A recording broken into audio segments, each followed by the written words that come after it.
Welcome to today's Business Report. I'm Denise Williams, here to bring you the stories shaping the financial world and guiding your journey to smarter business decisions.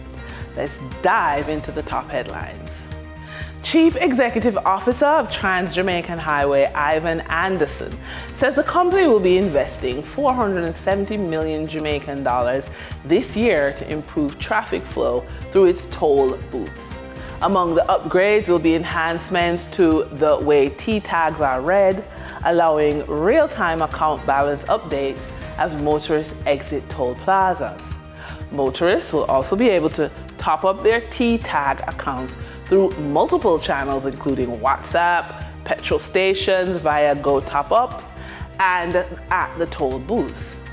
In addition, toll users will soon be able to pay using credit cards, and a new tap-and-go system will allow drivers to tap their credit cards at toll booths without needing help from an attendant.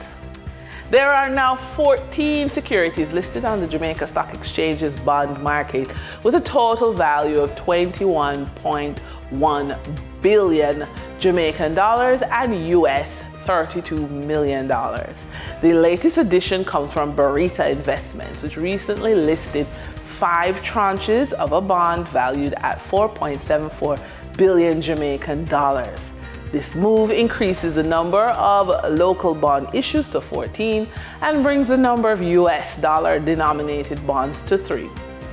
According to Therese Kettle, Senior Vice President for Investment Banking at Barita, speaking to RJR News, the listing reflects the company's commitment to supporting Jamaican businesses by providing short, medium, and long-term funding. The JSE bond market was relaunched in 2013, with Access Financial Services becoming the first to list a bond worth 102.5 million Jamaican dollars. Investors can get ready for passive income from dividends.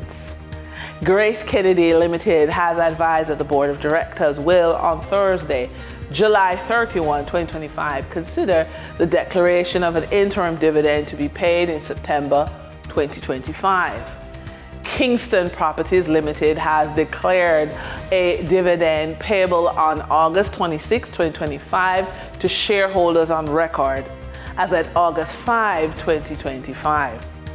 Stationery and Office Supplies Limited has declared a dividend of 2 cents per ordinary stock unit payable on August 22, 2025 to shareholders on record as at August 8, 2025.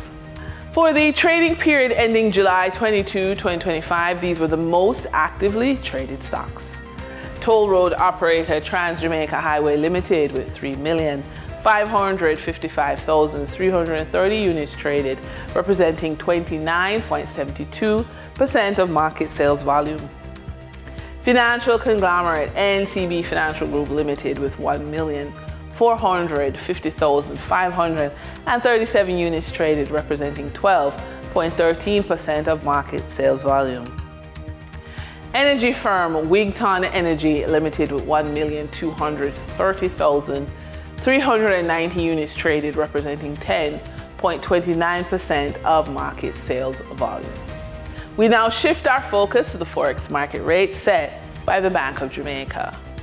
On July 22, 2025, the Bank of Jamaica reported US $40.03 million purchased and $49.95 million US dollars sold by Forex traders.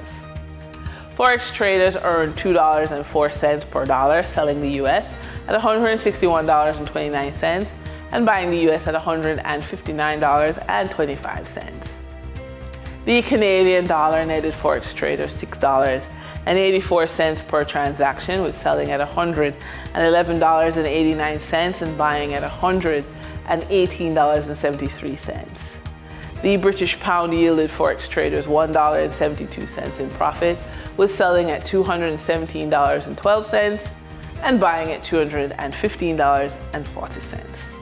For our credit report tip of the day, pull your credit report today. Don't wait. If you're building a business, your personal credit score isn't just a number, it's a tool. Before you apply for a business loan, lease a workspace, or negotiate with suppliers, your credit history is being reviewed behind the scenes. Take control by reviewing your credit report, identifying errors, paying down high balances, and creating a plan to separate personal and business credit.